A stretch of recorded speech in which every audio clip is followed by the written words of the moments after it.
Vintana miisa enina amby folo indray no nahazo loka avy amin'ny Airtel tao anatin'ilay lalao fan quiz mid show faharoa vata fampangatsiahana ny loka voalohany moa ary fahita lavitra écran plat kosa ny an'ny faharoa mpilalao avy any Manjakandrinary no nandrobaka ny loka voalohany. Andriamato Ramiandrosoa Jean-Jacques monina any Manjakandrindra no nibata ny loka voalohany tamin'ny lalao fan quiz fahafolo izay nikarakarain'ny Airtel.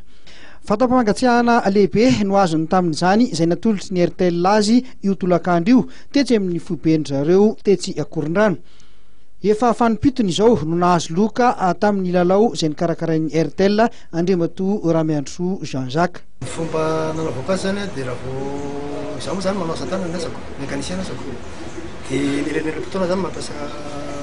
mpanampy vita zany dia eo zany nanao an'izy zany fomba nanaovako an'izy zany hoe zaho zany manao asa tanana dia misy vola miditra tamiko isan'andro zany dia misy ampahany amin'ny vola zany alaiko sariako zany anaovako les jeux satria tiako les jeux zany